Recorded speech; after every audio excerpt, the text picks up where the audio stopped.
Have you ever gone to a party or a gathering before and you see a bunch of people playing a card game where they go crazy over the Queen of Spades? Then you would ask to join in and they ask you if you know how to play hearts and you would say, "No, well then you can't play." Well, in this video, I'll be showing you how to play the game Hearts, so you won't be embarrassed at a party again. The game of Hearts is a trick-taking game, and where the goal is to get the lowest amount of points possible. The game originated in the United States around the 1880s, although it was originally taken from the older European game called Reverse. Another fact about the game is that it was originally included with every Windows computer in the 90s. Alright, enough on the history lesson, let's get to learning how to play Hearts. Like I said before, the goal of the game is to score the lowest amount of points and to avoid Hearts and the Queen of Spades. But with the Queen of Spades, we'll get to that later. Think of the scoring like golf per se. Think about how in golf you want to get the least amount of points. This is what you want to do here, except in this you don't get negative points, because there's no such thing as pars, because this is not exactly golf, just, yeah. The game is played with a standard 52 card deck, which that also means to get rid of the jokers, just throw them in the trash. So in this video, we're going to be focusing on the most common version of the game, played with 4 players. And again, there are many different versions of this game, but this is just, like I said, the most common. Shuffle and deal out the whole deck to all players, meaning each player gets 13 cards each. Each player then views their hand. The ranking of the cards in this game goes 2 is the lowest, and ace is the highest. But before we can even start the round, you have to pass 3 cards with a player. Sounds crazy and complicated, right? Don't worry, the more you play it, the less confusing it'll get. Each player selects 3 cards from their hand to be passed to a player. You may want to get rid of hearts or higher ranked cards to avoid taking tricks with hearts in them, but it's up to you what you want to pass. Like I said, the more you play, the more you'll learn. Now we begin passing.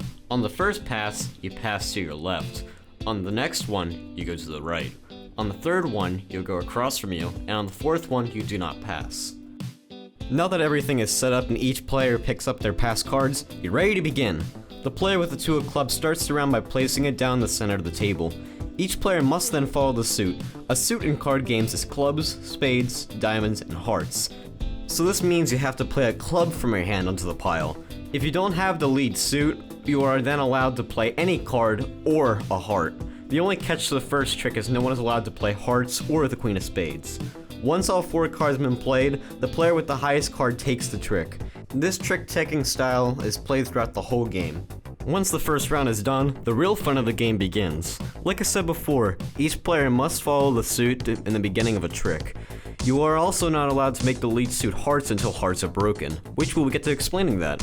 But if you get to a point where you don't have the suit, you're allowed to play any card from your hand. That means you can play any card, hearts or the Queen of Spades too. If you choose to play a heart, that means hearts are now broken. Remember me mentioning that? So when hearts are broken, that now means anyone is allowed to make hearts the lead suit for the rest of the round. So here we can see the person is allowed to make hearts the lead suit because hearts are now broken. So let's see an example. If the suit is spades and all players are playing it and then someone plays a heart, the person with the highest spade would take the trick. This is because the lead suit is spades this round, and hearts still act like if you play a card that isn't in the suit. Every heart in the game is worth a penalty point, so if a player would take a trick with 1 heart, they will get 1 point. But think back to what I said, avoid hearts and the less points the better. After all, the winner is the player with the least amount of points. So you've heard me mention the Queen of Spades a couple times. So what's so special about it anyway? Well, a heart is worth 1 penalty point, right? So the Queen of Spades is worth 13 penalty points. That's crazy, right? That's exactly why you want to avoid it at all costs. But remember that someone will always end up with the Queen of Spades at the end of every round. For an example, this trick shows that the highest one that was put down was the King of Spades, and this person just put down the Queen of Spades, so that means the person with the King of Spades takes the trick and the 13 penalty points. The rest of the round was played with these rules until everyone has played their cards. Everyone should finish all at once because of the equal deal. This is the fun part where players get to go through their tricks. Each player then counts how many points they got. If someone got 3 hearts, they get 3 penalty points. If someone got the Queen of Spades and a heart, they would get 14, because it would be 13 plus 1. Or if someone would be lucky enough not to get any hearts or the Queen of Spades, then you would end up with 0 points. Now all you need to do before you start another round is record all the points. The game is finished when at least one person hits 100 or more points at the end of a round. After they had 100 points, all the points are counted, and the winner is the person with the least amount of points. But wait, there's more! There's one more thing you can do in the game. It's hard and risky to do, but it pays off if you do it correctly.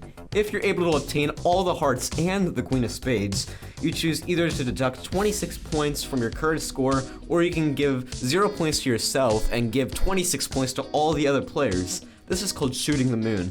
This is a very risky and tough move to do, but it can be pulled off successfully sometimes. And it will probably make everyone really angry at you, but heck yeah. Thanks for watching this video. I hope you found something helpful out of this, and I hope you'll have fun playing Hearts.